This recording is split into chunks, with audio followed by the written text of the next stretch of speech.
Now, as everybody knows, I am a fan of boxing. Boxing over boxes. And so while I realize that a lot of people are not going to be happy with this video, all I'm asking you to do is show me where I'm lying. That's it. Let's talk about it. Welcome to Tough Glove Boxing. I am locked in, and let's get ready to talk about it.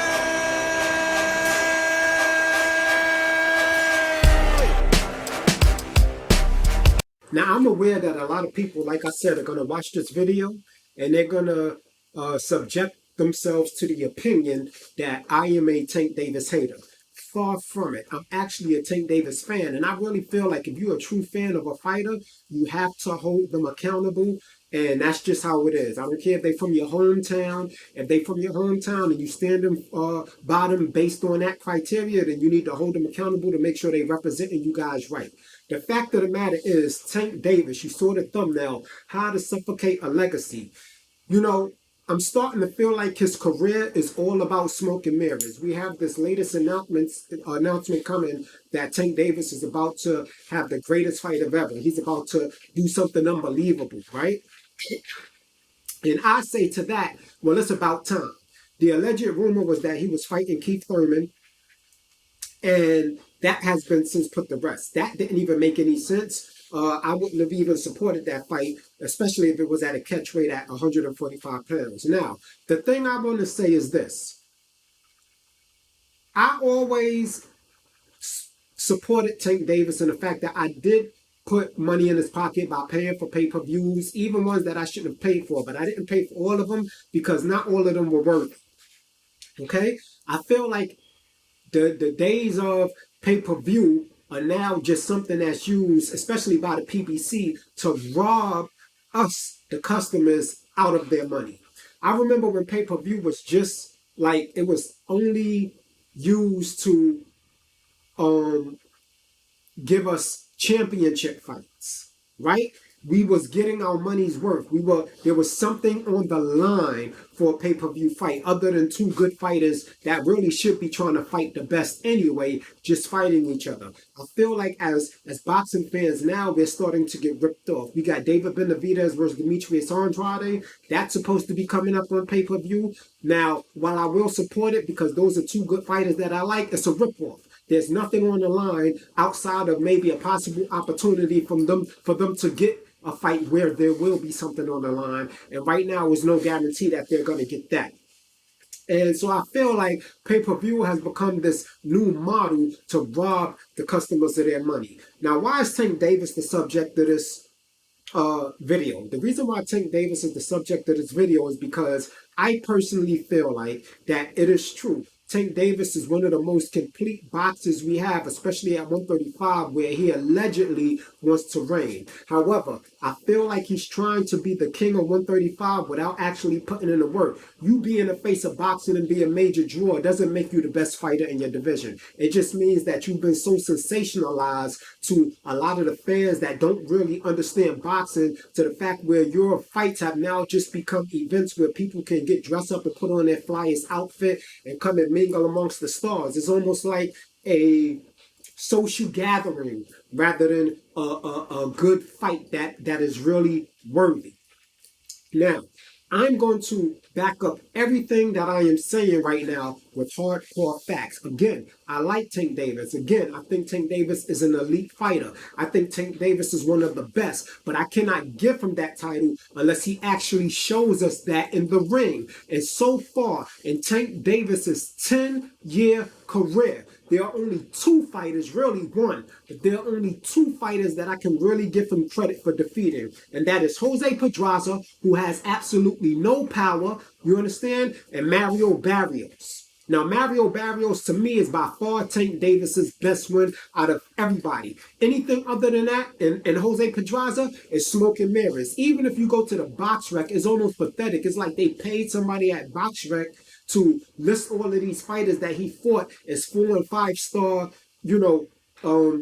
contestants, right, opponents, when really, you will see by the names on there, they're not.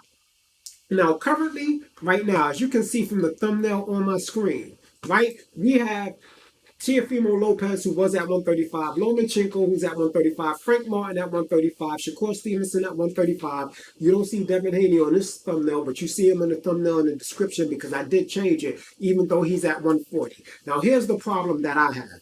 Tank Davis is supposed to be the face of boxing at 135 pounds. He is not the face of boxing at 135 pounds. Up until Devin Haney moved up, Devin Haney is the throwback fighter. He's the legacy fighter.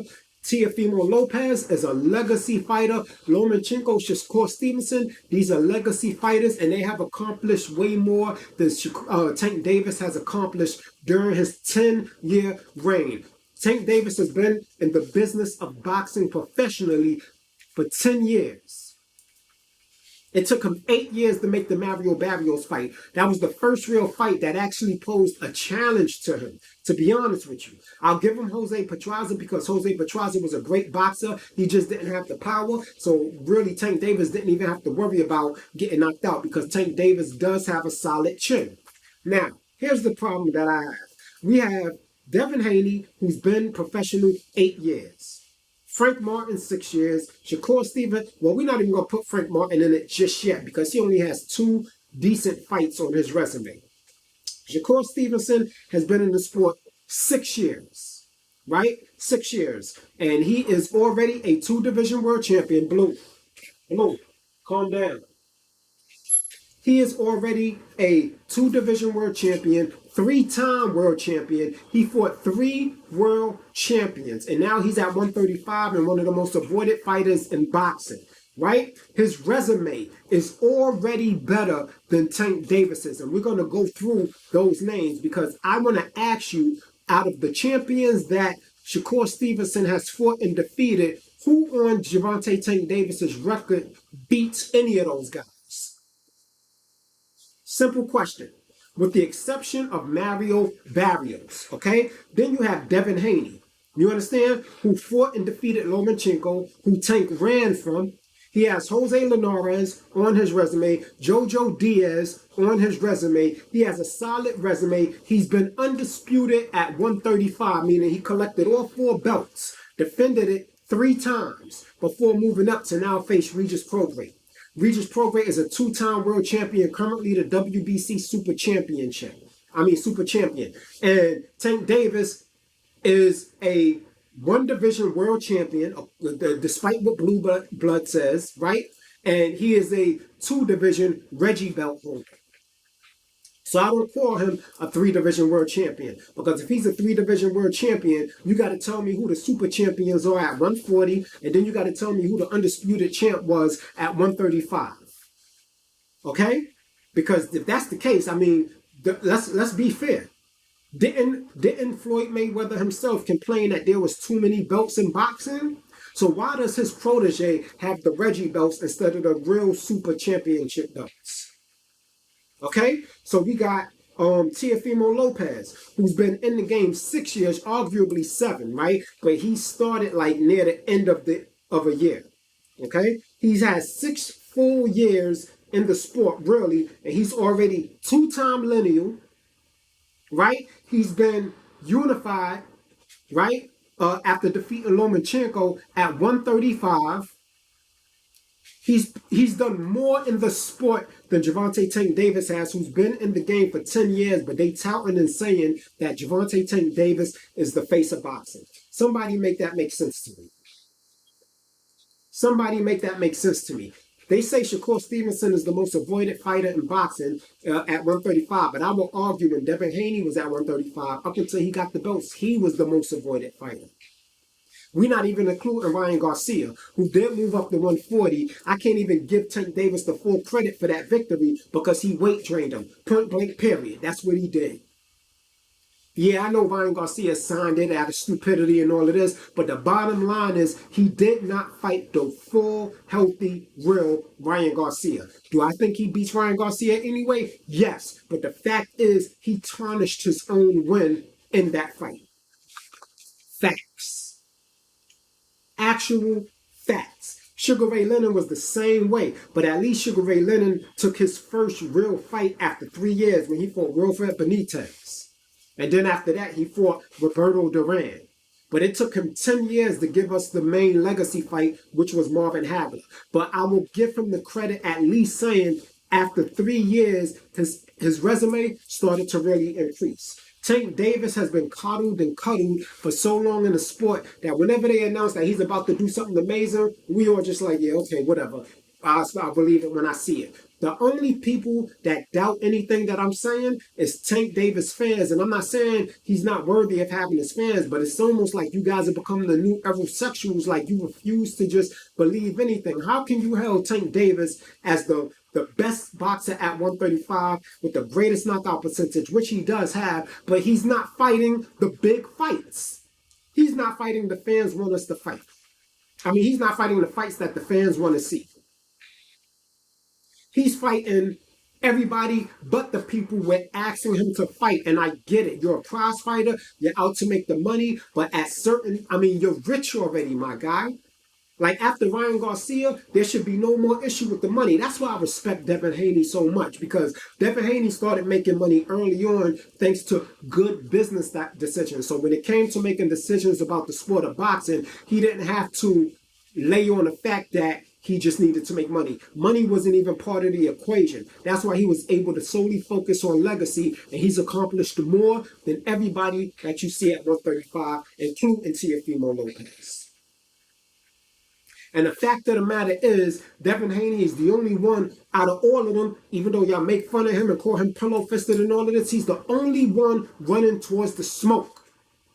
Period. Now, truth be told, in my heart, I want to give Gervonta Tank Davis a crown. I want to give him the title King of 135. But he made a comment to Ryan Garcia when they were arguing back and forth during the press conference, telling Ryan Garcia that he's not a complete fighter, that he's not built like that. He was using that same term against Ryan Garcia. But the fact is, when you are a complete fighter, Lomachenko, when you are a complete fighter, Shakur Stevenson, when you are a complete fighter, Gary Russell, when you are a complete fighter, Teofimo Lopez, you run from the smoke. Yeah, Tank Davis fans, he knocks out all of those guys. So why hasn't he done it? That's my question. My question for you is, why hasn't he done it? If that's what he does and you so confident that's what he do, why isn't his team so confident that that's what he do? Why are those fights not happening? This is the thing that gets me. If you are all of this who you fought and all of this, you can't say that with the guys you see on my screen except for Frank Martin. Out of everybody you see on the screen, including Devin Haney, Frank Martin is the weakest link. And I'm not coddling Shakur, because I feel like Shakur should have took that deal with Devin Haney, even though it was a lowball offer. He should have took it. And see, this is why I don't subscribe to the tribalism of boxing, right? I subscribe to True Blue Blood Sports TV, but we don't agree on everything. Where we agree on some things, we don't agree on Tank Davis. Just like you see, I subscribe to 78 Sports TV, who I disagree with on the majority of the time. Yeah, we disagree on a lot of things, but we agree on Devin Haney. You see what I'm saying? So all of this, you gotta subscribe to one, side and stick to that side. That's not how I get down. I got my own mind and my own thoughts, and I got questions about Gervonta Tank Davis. Now, do I think Gervonta Tank Davis is scared? No, but I think that his team is doing him a disservice to his legacy. At this point, he had the highest payday he ever had, and arguably he came nowhere ever close to those pay-per-view numbers. If we being really speaking, he has never, ever come close to the pay-per-view numbers that he had if it wasn't for Ryan Garcia. But now that he defeated Ryan Garcia and he is able to be that draw, money should not be an issue. Who's a draw, who's not a draw, shouldn't even come into the equation. Yeah, Canelo might cherry pick here and there now, but he earned the right to do that. The same way Floyd Mayweather earned the right to cherry pick at the end of his career. Because Canelo Alvarez, like Floyd Mayweather, fought the fights early on. He ran towards all the smoke.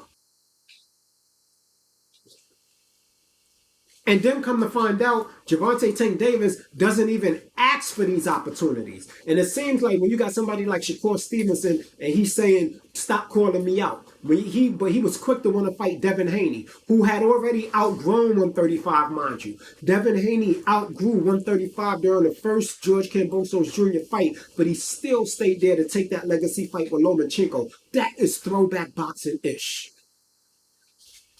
Where's Gervonta Tank Davis' legacy? Where does it stand right now amongst everybody on that screen except for Frank Martin? And Frank Martin, really, his team did him a disservice. It don't matter what Frank Martin say about the money, that and that. The same energy you had when Devin Haney offered Shakur that deal and you told Shakur that he should have took it to put him in position, you should have took that deal with Shakur Stevenson if you was really about that smoke and became the WBC champion, and then you would have had better leverage to make your next fight. You said out of your own mouth you was taking it. I'm not going to play it. It's a waste of time. I've already played it in another video I did. But what are we even talking about here? Like my thumbnail says, what is happening to boxing? I'm starting to think that Rick Glacier was telling the truth when he said that, you know, the PBC kind of messed up boxing a little bit. Because now everybody's out to get rich. And why I have no problems with a man trying to get his money, he's a prize fighter putting his fight on the line. Everybody doesn't deserve to be rich. Just like if you go to your job, everybody doesn't deserve to get the CEO position. You got to earn that. You got to earn that CEO salary. You don't just come in off the gate and beat up a few nobodies and then say, okay, now, you know, I want to be rich, or I'm not taking no fight unless I got to be rich. Back in the days, the throwback fighters, they had to fight consistently. They had to be as active as they were because they had bills to pay. And so while a lot of them didn't get their fair share of the money, and I don't believe that the fair share of the money should go to the promoters, now that that's not an issue anymore, right? That killed the urge of the fighter to want to earn. That's why we didn't get Shakur Stevenson, Devin Haney. That's why we didn't get Frank Martin versus Shakur Stevenson. That's why we're not getting Tank Davis versus any of those guys. You got to be smaller coming up or bigger coming down, getting weight drain to get in the ring with Gervonta Tank Davis. Come on, man. I don't want to hear nothing about no catch weights, no rehydration clauses. Is you with that business? Is you with the smoke, or is you not? Because I'm starting to feel like as a boxing fan, we're getting robbed. We're getting robbed. We're getting fights on pay-per-view that have nothing on the line. Simply because finally two good fighters agreed to fight each other. What are we doing here? How do you become the face of boxing when you've been in the sport 10 years and got two good names on your resume? Two valid victories after 10 years. That's why I say, Gervonta Tank Davis, they turned him into a pony show. It's almost like going to the club, like going to the most outlandish high tech. It's like going to the 40-40. You get dressed up and you show everybody you can ball out. It's like an event, not even for the sake of the fight, just for the sake of you to show off that you are whatever status you are. Because no real boxing fan can look at Tank Davis, who has all of the skill to be a great, all of the ability to have the great, and you scared to put him in a dog fight? Where are the fighters that's cut from Errol Spence cloth? Where are the fighters that's cut from Terence Crawford's cloth? Shakur Stevenson's cloth? Lomachenko's cloth? Devin Haney's cloth? These are the throwback fighters that I'm talking about. Frank Martin just recently proved that he wasn't one of them. So yeah, I want to see Gervonta Tank Davis fight Teofimo Lopez, but I don't want to see him fight a weight-trained Teofimo Lopez. I want to see him fight a Teofimo Lopez who's Teofimo Lopez. If you're going to step up to 140, step up to 140. If you want Teofimo to come down to 135, why? He already moved up. If you want Devin Haney fight, why don't you step up to 140? Because you know Devin Haney is an intelligent man. Ain't no way you weight draining him at all. He rather just, because it's not about the money. It's not about the money with him. I respect the man on his grind. I respect the man that's making his money. I have no problems with that. But when we're talking about the sport of boxing is falling behind. My gosh, can't you see what's happening? The sport in which you make your livelihood. You could be one of the greats.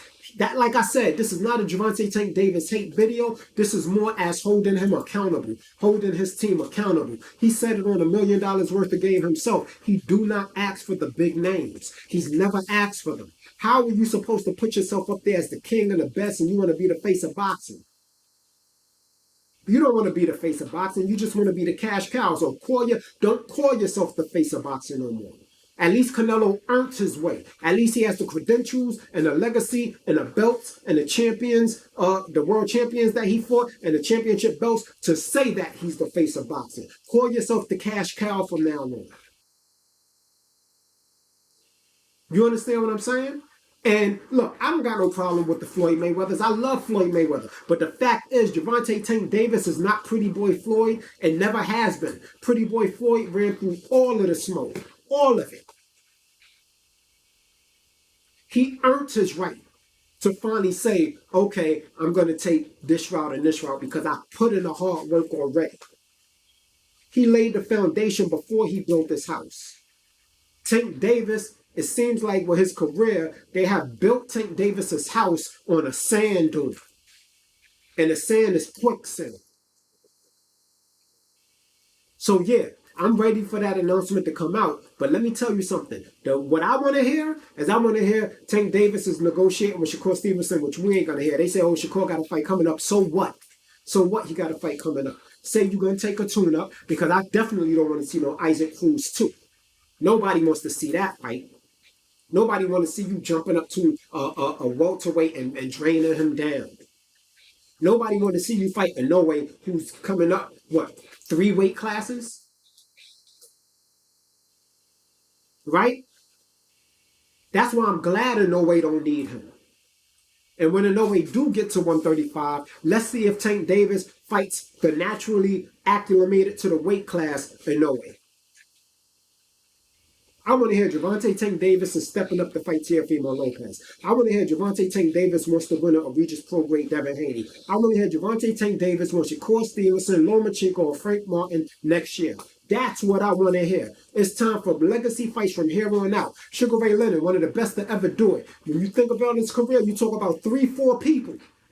Wilfred Benitez, Roberto Duran, Thomas Hearns, who I don't care what nobody say, Sugar Ray Leonard lost that second Thomas Hearns fight, and Marvin Hagler. And that was a split decision.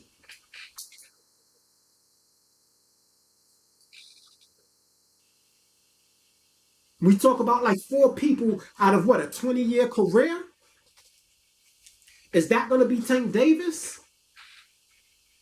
So anyway, y'all know I get a little excited sometimes when I'm passionate about something, but I'm tired of paying pay-per-views for fights that should be happening anyway. It makes me ask, why do we pay subscription fees for Showtime? Why do we pay ESPN why do we pay a subscription price for ESPN? I ain't gonna lie though, ESPN do put on some good ass fights. It's worth the subscription. DAZN would have been worth it, but they bumped their price up too high. I feel like DAZN was okay when they was a little cheaper. But anyway, that's my content for the day. Hit that like button. Subscribe if you're new to the channel. If you disagree with what I'm saying, get in the comment section. Let me know why you disagree with your boy. You understand? Don't get in your feelings. Get in the comment section. Tough Glove Boxing, we out. You ain't gotta go home, but you gotta get the hell up out of here.